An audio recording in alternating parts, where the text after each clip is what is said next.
وبركاته نحمد ونصلي على رسوله الكريم أما بعد فأعوذ بالله من الشيطان الرجيم بسم الله الرحمن الرحيم غير المغضوب عليهم ولا الضالين آمين صدق الله العلي العظيم আসলে দেখেন ফিলিস্তিন এক স্বাধীন রাষ্ট্র অবৈধভাবে ইহুদিরা দখল করেছে এখন দখলদার মুক্ত আমরা স্বাধীন রাষ্ট্র ফিলিস্তিনকে দেখতে চাই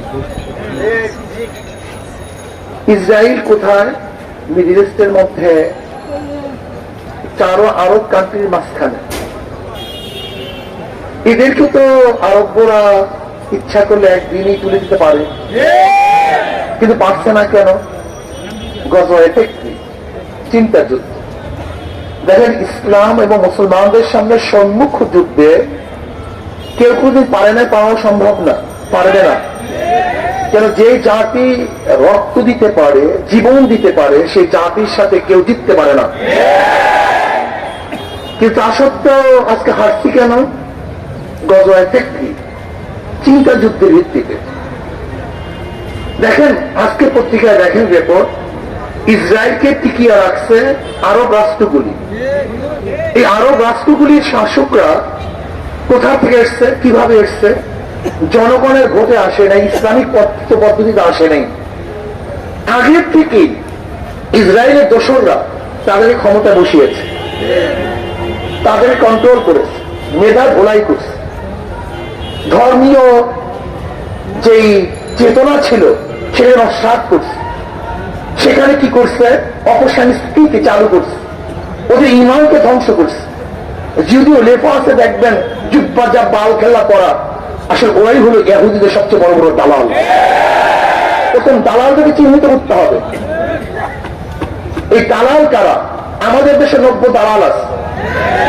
যেমন দেখবেন কেউ ইসরায়েলের বিপক্ষে কথা বলে ফিলিস্তিনের পক্ষে কথা বলে অথচ পাসপোর্টের মধ্যে এক্সপেক্ট ইসরায়েল যেটা লিখিত ছিল সেটা তুলে দিয়েছে অথচ আজকে ফিলিস্তিনের পক্ষে কত মায়া কান্না করে যেন আমি বললাম যে জমি তোমার অথচ আমি কাউকে জমি লিখে দিয়েছি মুখে বলছি তোমার আর লিখে দিয়েছে অন্যকে এসে বড় মুনাফিক আর কেউ হতে পারে না যে পাসপোর্টের মধ্যে লেখা ছিল ইসরায়েলের সাথে আমাদের কোনো সম্পর্ক নেই এদেশ ইসরায়েলকে স্বীকৃতি দেয় না ইসরায়েলের কোন দূতাবাসের দেশে থাকবে না আমরা ইসরায়েলে যাব না সেই পাসপোর্টের মধ্য থেকে যখন তুলে দেওয়া হয় একসাথে ইসরায়েল তার মানিটা কি যে দেশের সংখ্যাগরিষ্ঠ মুসলমান ইসরায়েলের বিপক্ষে কাজী তাদের মুখে বলতে হবে রাজনৈতিক স্বার্থে কিন্তু তলে তলে তাদের সাথে পুরোপুরি সবকিছু সেট হয়ে গেছে কন্ট্যাক্ট হয়ে গেছে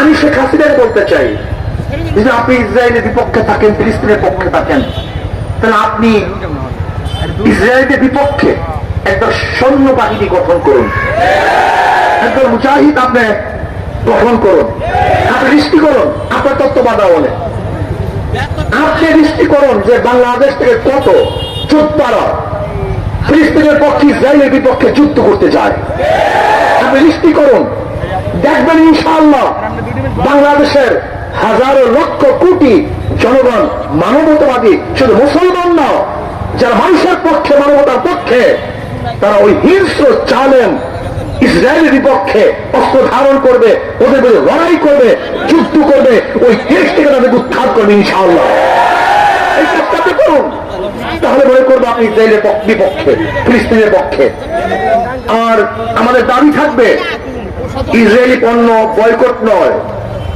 বাংলাদেশে ইসরায়েলের কোনো পণ্য ঢুকতে দেওয়া হবে না আইন করে নিষেধ করতে হবে ইসরায়েলের কোন পণ্য বাংলাদেশে চলতে দেওয়া হবে না আইন করুন তাহলে আমি বুঝবো যে আপনি ইসরায়েলের বিপক্ষে ঈদের সময় রমজানের সময় ইসরায়েল বিমান আমাদের বাংলাদেশের এয়ারপোর্টে নামলো কিভাবে এর জন্য বাংলাদেশের জনগণ চায় গোটা দুনিয়ার মানবতাই মানুষ চায় আপনি ইসরায়েলের বিপক্ষে ইসরায়েলের বিমান আপনার অনুমতি ব্যতীত এই ভূখণ্ডে নামলো কিভাবে তার মানি হলো এই তলে তলে সবকিছু হয়ে গেছে প্রিয় ভাইয়ার আমার আজকে বাংলাদেশ থেকে ইসলাম মুসলমান উৎখাত করা ষড়যন্ত্র চলতেছে আজকে ভূখণ্ডকে বিক্রি করা ষড়যন্ত্র চলতেছে। আজকে বন্ধু বন্ধু বলে যাদেরকে আপন করতে চাই তারা আমাদের বুকের উপরে বারবার গুলিবিদ্ধ করবে, আমাদের ভূখণ্ড দখল করার ষড়যন্ত্র করবে, এদেশের সাংস্কৃতিক ইসলামকে নষ্ট করার ষড়যন্ত্র করবে, এদেশের মানুষকে গোলাম বানাবার চক্রান্ত করবে। এদেশের মানুষটা মানতে পারে না, পারে না, পারে না। কাজী শুধু ইসরায়েলের বিরুদ্ধে নয়, ইসরায়েলের দূষকদের বিরুদ্ধে যে ভারত ইসরায়েলের পক্ষে নিয়েছে, ইসরায়েলের পক্ষে কথা বলেছে, ইসরায়েলের পক্ষে তারা দাবি তুলেছে, সেই ভারতকেও বাংলাদেশের মানুষ বয়কট করে তাদের আপন করতে পারে না। শত্রুর শত্রু আমার বন্ধু, শত্রুর বন্ধু আমার শত্রু। যদি ইসরায়েল আপনার শত্রু হয়ে থাকে তাই ভারত ইসরায়েলের পক্ষে সে আপনার বন্ধু হয় কিভাবে? এই প্রশ্নের জবাব দেন। আসলে তো তলে তলে সব হয়ে গেছে, সব রাজনীতি, সব বাহ্যিকতা। না, জনগণ তা মানতে পারে না। আসুন আমরা সম্মিলিত ভাবে আজকে সরকারের দাবি জানাই, আপনাকে নিশ্চিত করতে হবে বাংলাদেশ থেকে কত যোদ্ধা ফিলিস্তিনের পক্ষে ইসরায়েলের বিপক্ষে অস্ত্র ধারণ করবে, সেই যুদ্ধ থেকে নিশ্চিত করে আপনার খরচে থেকে পাঠিয়ে দেন। আমরা যুদ্ধ করতে চাই, আমরা হটাতে চাই, পালাতে চাই। আপনি নিশ্চিত করুন, যদি আপনি নিশ্চিত করেন তাহলে আমি মনে করব আপনি ফিলিস্তিনের পক্ষে, ইসরায়েলের বিপক্ষে।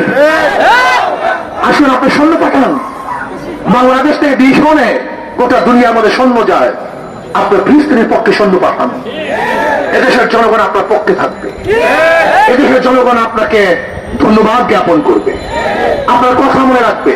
আপনি পদক্ষেপ গ্রহণ করুন যে বাংলাদেশে এত প্ল্যাটফর্ম সৈন্য আগামী অমুক তারিখ ফিলিস্তিনের পক্ষে দখলদার ওই সালেম খুনি ইসরায়েলের বিপক্ষে তারা যুদ্ধের জন্য রওনা করবে। গোটা দুনিয়ায় আপনার ইতিহাস হয়ে থাকবে। আমরা এটি দেখতে চাই। আমাদের বাংলাদেশের যোদ্ধারা, জওয়ানরা, সৈনিকরা তারা সালেমের বিরুদ্ধে মানবতার পক্ষে যুদ্ধ করার জন্য রওনা হয়েছে। আমরা দোয়া করব, আমরা তাদের সাথী হব এবং তাদের যত সহযোগিতার প্রয়োজন আমরা সহযোগিতা করব। বাংলাদেশ সরকারকে আর একটা দাবি জানাতে চাই, আপনি অবৈধ সরকার যদিও তারপর যেহেতু আছেন বলতেই হয় আপনাকে, আপনি একটা কাজ করুন, ফিলিস্তিনি জনগণের পক্ষে তাদের সাহায্য করার জন্য, নির্যাতিত জনগণকে সাহায্য করার জন্য আজকে যারা বাচ্চারা ধুকে ধুকে না খেয়ে মরছে, পানি পিপাসায় তারা জীবন দিচ্ছে, রক্তাক্ত অবস্থায় রাস্তায় পড়ে আছে, তাদের পক্ষে আপনি একটা সাহায্য সংস্থা পাঠান, ডাক্তারি টিম পাঠান, সরাসরি তাদেরকে সাহায্য করার জন্য আপনি ব্যবস্থা গ্রহণ করুন। তাহলে মনে করব আপনি ফিলিস্তিনের পক্ষে, ওই মাজলুমদের পক্ষে, সালেমদের বিপক্ষে।